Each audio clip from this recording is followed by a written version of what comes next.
Hi friends, ఎవరైనా ATM కార్డుల గారికి ఏటీఎం వాళ్ళ దగ్గరికి వచ్చి సార్ మేము ఫోన్ పే చేస్తాము, కొద్దిగా అమౌంట్ ఇవ్వండి, మాకు కొద్దిగా ఇబ్బందిగా ఉంది, మేము ఏటీఎం కార్డు మర్చిపోయామని చెప్పి దయచేసి మీరు ఏటీఎం కార్డు లేదని చెప్పి వాళ్లకు ఫోన్ పేలు వేయించుకొని చట్టుగా మీరు వాళ్ళకి అమౌంట్ ఇచ్చారంటే ఆ ఫోన్ పేలలో అమౌంట్ మీకు మీ అకౌంట్లో రాదు.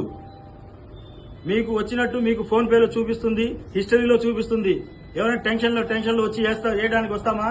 వాళ్ళు ఆ విధంగా ఫోన్ పేలో హిస్టరీలో చూసుకొని ఇచ్చేస్తారు. దయచేసి ఇవ్వబాకండి, మీ అకౌంట్లోకి రాదు. ఈ విధంగా కొత్తగా సైబర్ నేర్చుకున్నారు వాళ్ళు.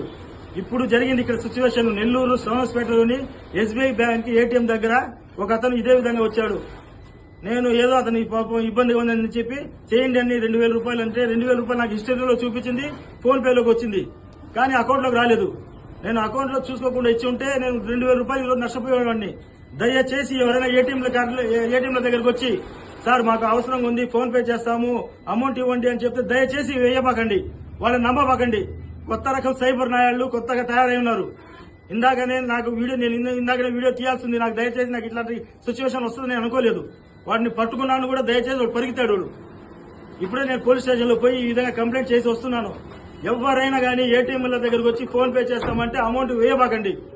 దయచేసి ఇట్లాంటి వీడియోలు మీ ఫ్రెండ్స్ కి మీకు సంబంధించిన వాళ్ళకి షేర్ చేయండి, అందరికి తెలియజేయండి. ఇప్పుడు ఈ రకంగా కొత్త రకంగా దొంగ నా కొడుకులు ఏటీఎంల దగ్గరకు వచ్చి ఈ విధంగా నమ్మబలికి డబ్బులు వేసుకుంటున్నారు. పొరపాటున డబ్బులు ఇచ్చారంటే మీ అకౌంట్లో డబ్బులు ఉండవు. మీకు సంబంధించిన వాళ్ళు ఎవరైనా అడిగితే తప్ప, కొత్త వాళ్ళు ఎవరైనా ఫోన్ పే చేయండి సార్ మేము మర్చిపోయి వచ్చాము ఈ విధంగా చెప్పి నమ్మబలికిన వాళ్ళు కానీ వాళ్ళని నమ్మి మీరు అమౌంట్ వేయబాకండి. అది కొత్త రకం సైబర్ గా ఇప్పుడు తయారైనట్టుగా ఇప్పుడు నా కళ్ళగా కనబడుతుంది. దయచేసి ఇట్లాంటి ఈ వీడియోలని మీ సంబంధించిన వాళ్ళని షేర్ చేయండి, చూపించండి.